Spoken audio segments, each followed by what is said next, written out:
Katulad nito, sa isang kisap mata, lumipas ang 2 linggo, at birthday na ni Sebastian.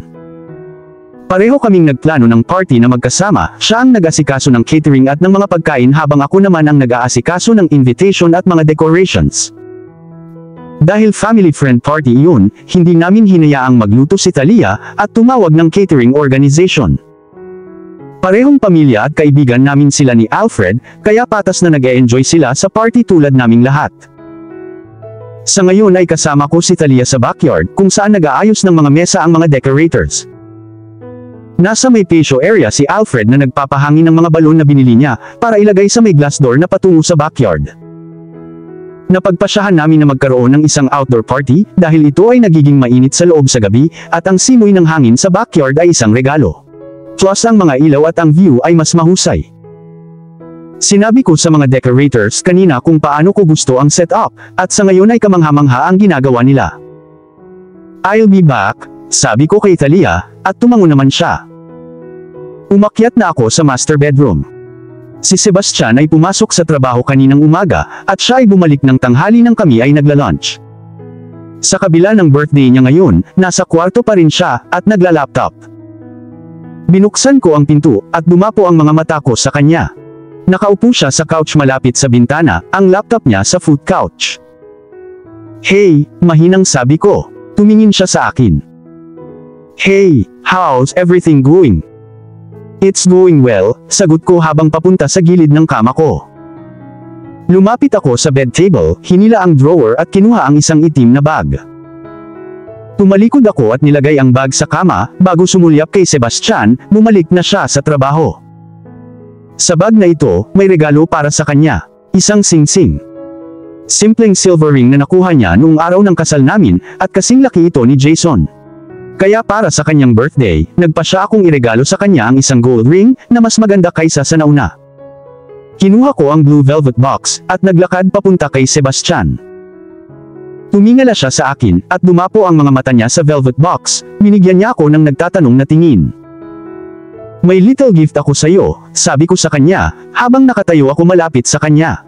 Tinignan niya ako ng nagtataka, halatang hindi niya inaasahan. Tumayo siya, you didn't have to. I wanted to, sabi ko sabay abot sa kanya ng blue velvet box. Kinuha niya ito sa kamay at binuksan. It's pretty, komento niya. Ngayon ay maaari mong isuot ang isang ito, sa halip na ang plain silver one, dagdag ko. Ngumiti siya, thank you. You're welcome, ngumiti ako pabalik. Ibinaba niya ang box sa couch, bago inabot ang aking bewang, at hinila ako papunta sa kanya. Nanatili ang mga kamay ko sa dibdib niya, habang magkatitigan kaming dalawa. Hinigpitan niya ang pagkakahawak sa bewang ko, habang pinapakita niya sa akin ang isa niyang signature smile na sinimulan kong mahalin. I love you. Sabi niya na bahagyang nanlaki ang mata ko, habang nabubuhay ang butterfly sa tiyan ko. Isang ngiti ang sumilay sa aking mukha. You do. Very much. Sabi niya bago sumundal, at tinatakan ang kanyang mga salita sa pamamagitan ng pagnanasa sa labi niya sa labi ko. Mabagal ngunit mapusok ang halik, habang ibinubuhos niya rito ang kanyang nararamdaman. Sinadya niya ang sinabi niya.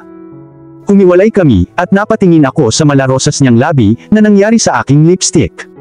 Inabot ko ito para punasan sa labi niya, at mapaglarong kinagat niya ang daliri ko dahilan para mapahiyaw ako. Kailangan kong bumalik sa ibaba. Paalala ko sa kanya. Napabuntong hininga siya. At may mga kailangan akong tapusin sa laptop ko. Well, may 1 oras ka na lang bago magsimulang magpakita ang mga bisita, sinabi ko. It will be done before then, sabi niya. Good. Oh, I have something to show you. Tuwang-tuwang sabi ko, at tinignan niya ako nang nagtataka. Ano iyon? Humiwalay ako sa kanya, at bumalik sa kama ko. Sa itim na bag, may isa pang blue velvet box. Hinawakan ko ito bago ipinakita kay Sebastian. Binuksan ko ang box at tinitigan ang kwintas na nasa loob. Binili ko yan para kay Arya. Nabayaran mo na ba ang lahat? Tanong niya sa akin na ikinakunot ng kilay ko.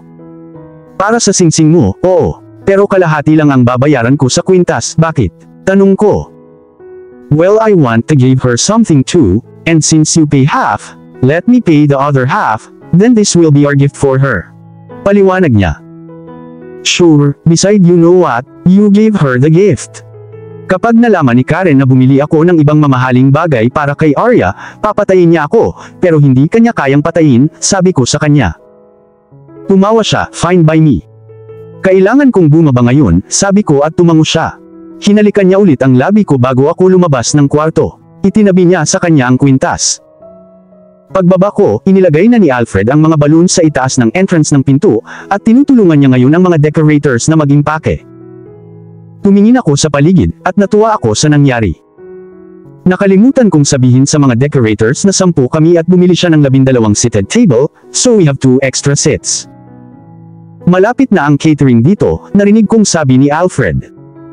Okay, nasaan si Thalia? Tinanong ko siya.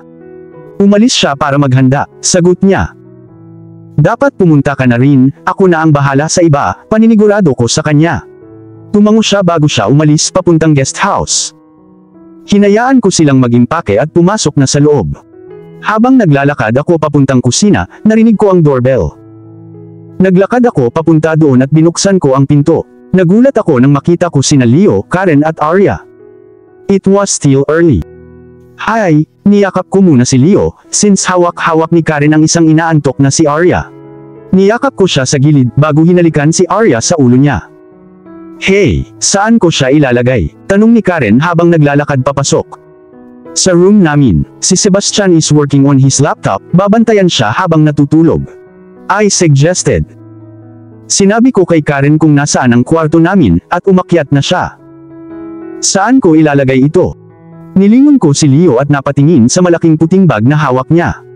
Ano ang mayroon dyan? Tanong ko. Ilang red wine para ngayong gabi, sagot niya. Oh, sundan mo ako. Naglakad kaming dalawa sa kusina, at nilagay niya ang bag sa counter. Binuksan ko ang bag at inilabas ang lahat ng bote ng alak bago ilagay sa counter kasama ang iba pang gamit. So, everything is cool between you two now? Maingat na tanong ni Leo.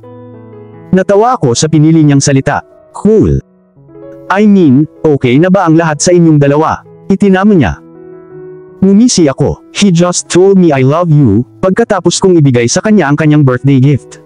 Napakamot siya sa ilong niya. Ayokong malaman kung anong klaseng birthday gift ang ibinigay mo sa kanya. Napabuntong hininga ko, dirty-minded fellow. Itinaas niya ang kanyang mga kamay bilang pagsuko. Isang ring. Binigyan ko siya ng ring, sinabi ko ng detalyado. Oh, so you are both lovely-dovey. Pagtatapos niya, at sinamaan ko siya ng tingin. Narinig ko ang doorbell, kaya binuksan ko ito. Habang naglalakad ako papunta doon, bumaba si Karen at pinuntahan si Leo. Sa kabilang banda, si Sebastian. Nakarinig ako ng katok sa pinto, kaya napatingin ako sa laptop ko. Pumasok si Karen kasama ang isang natutulog na baby na si Arya sa kanyang mga bisig. Hey, happy birthday, ngumiti siya sa akin. Thank you, ngumiti ako pabalik. Sinabi sa akin ng iyong wife na maaari ko siyang patulugin sa inyong kama, at ikaw na ang bahala sa kanya. Sabi niya. She's right. Naglakad siya papunta sa kama, at inihiga si Arya bago hinila ang mga unan sa paligid niya na parang harang. Thank you, sabi niya at tumango ako. Umalis na siya at bumalik na ako sa trabaho ko. Paminsan-minsan ay sinusulyapan ko si Arya, at pagkatapos ng 20 minutes nang halos matapos ako, narinig ko siyang sumigaw ng malakas. Nilingon ko siya at nakatingin siya sa akin, nasa bibig niya ang kamay niya. Give me 5 more minutes and I'll pick you up, sabi ko habang mabilis na nagtatype sa huling bahagi ng email. Nang matapos ako ay isinara ko na ang laptop ko. Sinuot ko ang singsing na regalo ni Katrina sa akin, at kinuha ko ang regalo ni Arya bago naglakad papunta sa kama. Isang malapad na ngiti ang ibinigay niya sa akin, habang nakaupo ako sa gilid ng kama. Hi, ngumiti ako sa kanya. Nakasuot siya ng baby pink fluffy gown at pink head bow. I hope you like this little gift, and I also hope that you don't put this in your mouth, sabi ko bago isuot sa leeg niya. Nakasimangot siyang nakatingin sa mga kamay ko, sinusuri ang kwintas. Bago pa siya makaabot para kunin, ipinakita ko sa kanya ang asul na velvet box para makadistract at bumana naman ito. Binuhat ko siya sa aking mga bisig, at isinara niya ang kanyang kamay sa isang kamao, nakahawak sa aking shirt. I pecked her chubby cheeks bago ako bumaba. Habang tumalikod ako para maglakad papunta sa kitchen area, narinig ko ang doorbell, kaya napahinto ako sa kinatatayuan ko. Lahat ay nasa labas sa backyard, at duda ako na marinig nila ang doorbell. Pumunta ako sa front door para buksan ito. Ito ay sina Carter, Adam at Alicia. Lahat sila ay nalipat ang tingin sa maliit na nasa braso ko. Namiss ko ba ang isang chapter? Narinig kong tanong ni Carter. Oh my God, ang cute niya. Bumulong sa kanya si Alicia. I never picture you like this. Panimula ni Adam, at nilibot ko ang paningin ko. Lumayo ako sa pinto at pumasok silang lahat. Happy birthday, sabay yakap sa akin ni Alicia, habang may hawak siyang box. Salamat. Happy birthday bro, niyakap ako ni Adam ng bro hug bago ako binigyan ng gray na gift bag. Salamat. Happy birthday mate, sabi ni Carter sabay abot sa akin ng isang maliit na puting box na may red bow. Salamat. Ito ang unang pagkakataon na nakatanggap ako ng napakaraming regalo at wishes. No, but seriously, sino siya? Tanong ni Carter habang sinusuri si Arya. That's Arya, daughter ni Leo, sabi ko sa kanya. Hi, narinig ko ang pamilyar na malambing na boses ni Katrina. Napatingin ako sa kanan ko, at nakita ko siyang naglalakad papunta sa amin. Sa kabilang banda, si Katrina. Sigurado akong narinig ko ang doorbell. Pumasok ako sa loob, at nakita ko si Carter, Alicia at Adam kasama si Sebastian na hawak si Arya. Hi, bati ko sa kanila. Lumapit sa akin si Alicia at niyakap ako sa gilid, habang may hawak na isang box sa kanyang mga kamay. Hi, bumili ako ng cupcakes, sabi ni Alicia sa akin. Bumaba ang tingin ko sa box. Kailangan ba nasa ref sila or? Tanong ko. Umiling siya ng no, they will be good on a dry surface. Sige, napasulyap ako kay Sebastian, at may mga regalo ang isang kamay niya habang hawak si Arya na nakatingin sa mga balon sa may pintuan. Si Thalia ay nagsiserve ng mga fresh cocktail sa labas, sabi ko sa kanila. Pumunta sila sa backyard, habang ako naman ay pumunta sa kusina para ilagay ang box sa tabi ng mga bote ng alak. Hey, tumingala ako at nakita ko si Sebastian na papalapit sa akin. One guest is missing, sinabi niya. Right. She'll be here soon. Ang bisita ay walang iba kundi si Neri. Niyaya ko siya habang tinanong ako ni Sebastian. Sinabi niya sa akin na hindi titigil si Carter sa pagtatanong sa kanya kung maaari siyang pumunta sa aking opisina upang suriin ang lugar kung may anumang panganib.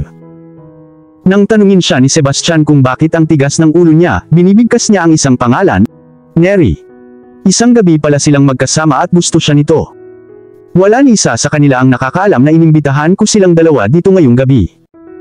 Nakakatuwang tingnan ang kanilang mga reaksyon. Nakarinig ako ng malakas na pagtili, kaya napatingin ako kay Arya. Napansin ko ang maliit na kwintas. Oh, it looks pretty on you. Lumapit ako at hinalikan siya sa pisngi. Nakangiting iginalaw niya ang kanyang mga braso na masaya. At dito na po, nagtatapos ang part 24 ng ating kwento. Sabay-sabay po nating abangan ang susunod na kabanata. Maraming salamat po. God bless and stay safe.